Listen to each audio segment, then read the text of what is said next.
Cardiologist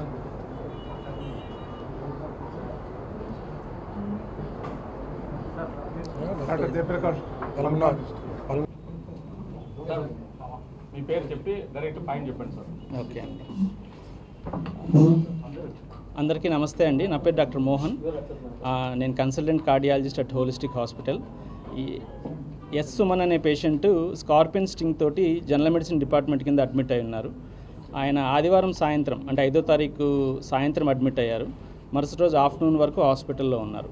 so ఆ పేషెంట్కి scorpion sting అదే తేలుకాటుతో అడ్మిట్ అయినప్పుడు దానికి సంబంధించి ఒక ప్రోటోకాల్ ప్రకారం ఏదైతే వైద్యం ఇవ్వాలో ఆ వైద్యం అంతా ఇవ్వడం జరిగింది. ఆ పేషెంట్ ఐసీయూలో అడ్మిట్ చేసి 1 డే అబ్జర్వేషన్ నుంచి ఐసీయూలో తను ఎక్కువ గోల చేస్తున్నారు కాబట్టి కొంచెం సెడేటివ్స్ ఇవ్వాల్సిన అవసరం ఉండింది. దాని ప్రకారమే కన్సెంట్ తీసుకొనే ఇచ్చారు. సో ఆ తర్వాత ఆ పేషెంట్ ఇంప్రూవ్ అయ్యారు. పేషెంట్ ఇంకా ఫర్దర్ ట్రీట్మెంట్ ఇక్కడ అవసరం లేదని తనకైతే వెళ్ళిపోయారు. సో పేషెంట్ చాలా హెల్తీ అండ్ హెల్గా ఉన్నారు, దానికి ఏ ఇష్యూస్ లేవు అంటే ఫర్దర్గా. సో కానీ హాస్పిటల్ మీద అన్నెసరీ ఫాల్స్ అలిగేషన్స్ చేయబడ్డాయి. ఈ అలిగేషన్స్ అన్నిటికీ మనం అన్ని విచారాలకి ఎంక్వైరీకి రెడీగా ఉన్నారు హాస్పిటల్ వైపు నుంచి అన్ని రికార్డ్స్ తోటి. సో ఇది ఊరికే అట్లా దారినెలతో ఒక వీడియో తీసేసి ఫాల్స్ అలిగేషన్ చేయడం చాలా రాంగ్ విధానం.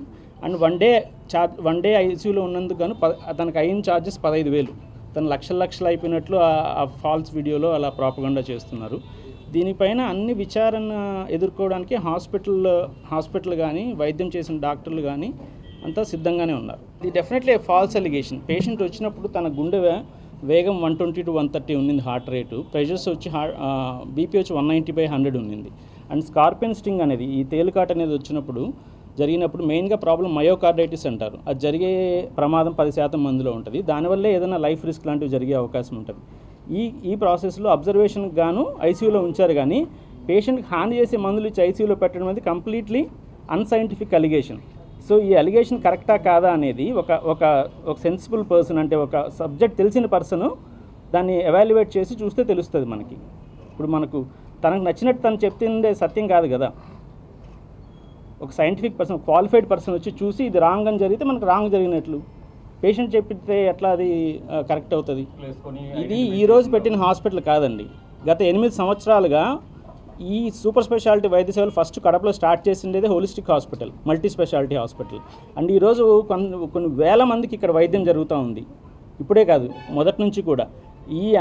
ఈ మొత్తం విధానంలో ఒక పర్సన్ చెప్పిండేది అది ఎలా రాంగ్ అవుతుంది? ఇన్ని సంవత్సరాలు అన్క్వాలిఫైడ్ డాక్టర్స్తో ట్రీట్మెంట్ చేయడం సాధ్యమవుతుందా? అదే ఎందుకు అలిగేషన్ చేసేయాల్సి వచ్చిందని ప్రాపర్ ఎవాల్యుయేషన్ జరగాలి. ఇన్వెస్టిగేషన్ చేస్తేనే తప్పు జరిగిందా లేదనే తెలుస్తుంది. ఇన్వెస్టిగేషన్ చేయకుండా నోరుంది, వీడియో ఉంది, ఏమైనా చేయొచ్చు, ఎవరైనా చేయొచ్చు. ప్రాపర్ సైంటిఫిక్ పర్సన్ అంటే క్వాలిఫైడ్ పర్సన్ చేస్తేనే తప్పు జరిగిందా లేదా అనేది తెలుస్తుంది.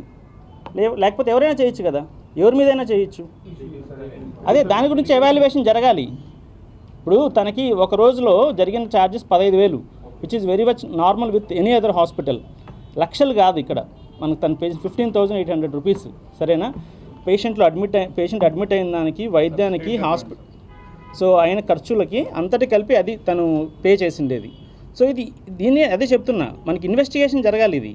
సో మా మీద ఇట్లా ఫాల్స్ అలిగేషన్ చేసినందుకు గాను తన మీద కంప్లైంట్ కూడా లాడ్జ్ చేయడం జరిగింది. అండ్ డిఫమేషన్ కేసు కూడా వేయడం జరిగింది. ఇప్పుడు మా వైపు నుంచి మేము తప్పు జరిగిందాం అనుకో మేము దాక్కునే వాళ్ళం, అట్లాంటిది ఏం లేదు కదా. We're ready for investigation. That's what we're telling.